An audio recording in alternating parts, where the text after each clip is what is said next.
nilikuwa naja huko, niko kwenye basi naenda Tanga. Kuna mama mmoja akawa ameingia kwenye gari ile alfajiri. Yule mama alikuwa onyesha kuchoka sana, lakini licha ya kuchoka na ana huzuni nyingi sana. Aliponiona mimi nimekaa, bahati akaja akakaa karibu na mimi, akashtuka sana.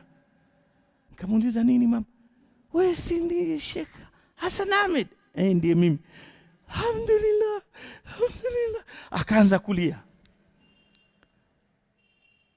Basi nikamliwaza, nikasema naye vizuri, nikamzungumzisha nini. Alafu nikamuuliza, kuna nini? Una tatizo gani?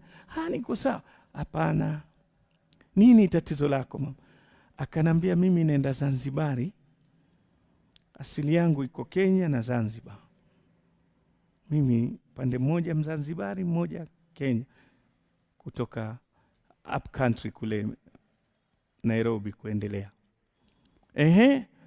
Asema, nina mtoto wangu amehifadhi Qur'ani, lakini hivi ninavyokuambia amenitumia message jana kwamba ameritadi.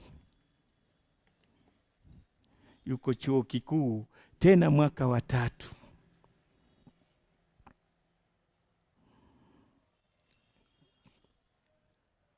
Sasa nimeshindwa, hili jambo limekuwa kubwa sana. Nenda nalo kwa jamaa zangu, hebu maana kimi najisikia kufa. Mimi nitakufa mimi. Namwambia, wewe utakufa kwa siku zako. Lakini sasa kuna kazi, usife kabla kuifanya kazi ya kumnusuru mtoto wako. Wewe wajipenda, wewe wampenda mwanao. Nampenda mwanangu zaidi. Basi usife kwanza, mwokoe mwanao alafu ufe.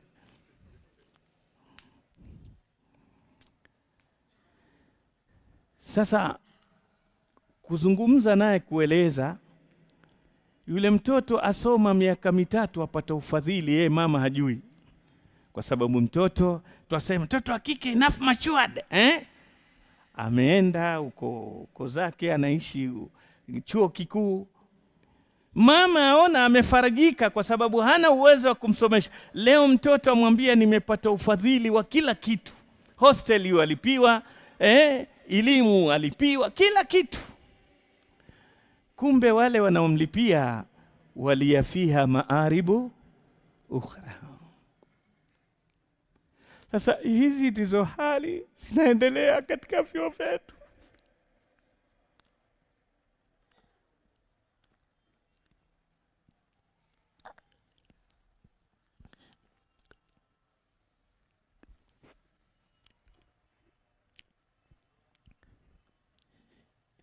Na haingewezekana hivyo kama hawakujiandaa vita hivi.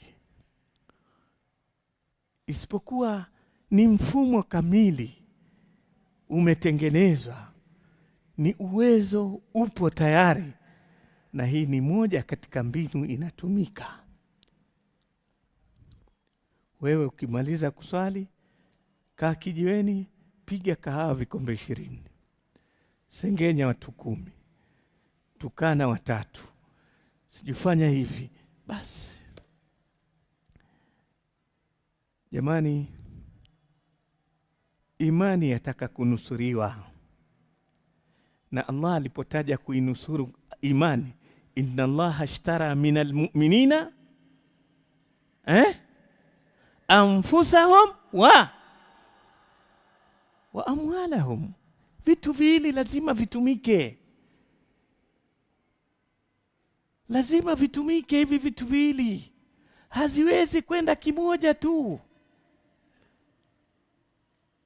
Tusipokuwa na mipango, baada ya kufunguka tutakuwa kila leo twazidi, kwa sababu matatizo ni kwamba sisi wenyewe tutakuwa ni wachache, kwa sababu uwezo hatuna, na wale walioko vile vile watakuwa si wa nguvu wa imani.